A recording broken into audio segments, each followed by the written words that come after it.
শহীদ রাষ্ট্রপতি জিয়াউর রহমানের শাহাদাত বার্ষিকী উপলক্ষে আমরা ওনার জন্য আজকে আল্লাহর দরবারে দোয়া চাইব।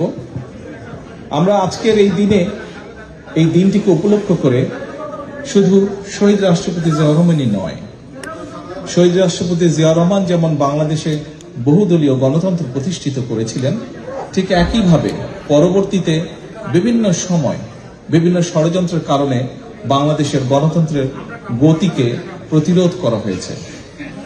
গণতন্ত্র প্রতিষ্ঠা করতে গিয়ে মানুষের অধিকার, রাজনৈতিক অধিকার, মানুষের কথা বলার অধিকার প্রতিষ্ঠিত করতে গিয়ে বাংলাদেশ জাতীয়তাবাদী দল বিএনপি এবং এর বাইরেও বহু রাজনৈতিক দলের নেতাকর্মী, এমনকি সমাজের বিভিন্ন শ্রেণী পেশার মানুষ শহীদ হয়েছেন, আত্মাহুতি দিয়েছেন।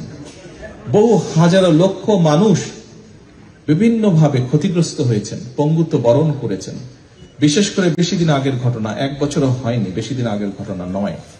আমরা যদি জুলাই আগস্ট মাসের সেই আন্দোলনের দিনগুলোর কথা মনে করি, তাহলে আমরা দেখতে পাবো কি হারে সেই পলাতক স্বৈরাচার, সেই স্বৈরাচার ক্ষমতাকে ধরে রাখার জন্য কি হারে মানুষকে হত্যা করেছে, কি হারে বহু মানুষের সারা জীবনের দৃষ্টি কেড়ে নিয়েছে, কিভাবে বহু হাজারো মানুষ কিভাবে ক্ষতিগ্রস্ত হয়েছে, শারীরিকভাবে পঙ্গুত্ব বরণ করেছে। জাতিসংঘের হিসাব মোতাবেক 66 জন শিশুকে হত্যা করেছিল তারা। প্রিয় উপস্থিতিবৃন্দ, উপস্থিত সম্মানিত ওলামা মাশায়েখবৃন্দ, একটু পরে আমরা দোয়ার জন্য আল্লাহর দরবারে হাত তুলব।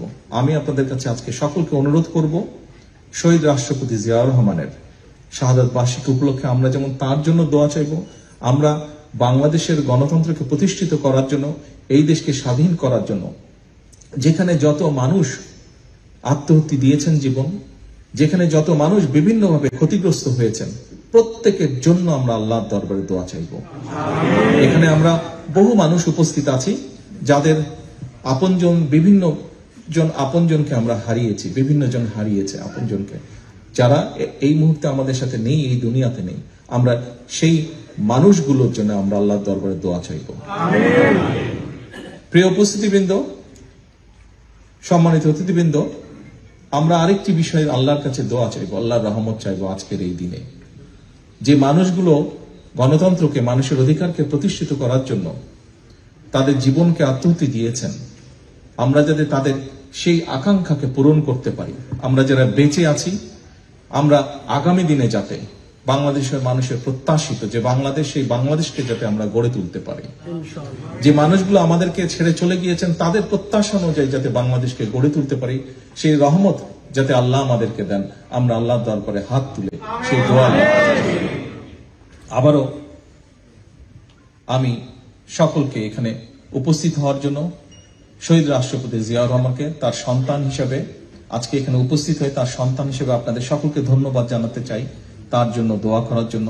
একই সাথে সকলে যাদের দোয়া প্রাপ্য, প্রত্যেকের জন্য দোয়া করার জন্য আপনারা এখানে একত্রিত হয়েছেন, কষ্ট করে এসেছেন, তার জন্য আপনাদের সকলকে আবার ধন্যবাদ জানিয়ে আমার বক্তব্য শেষ করছি।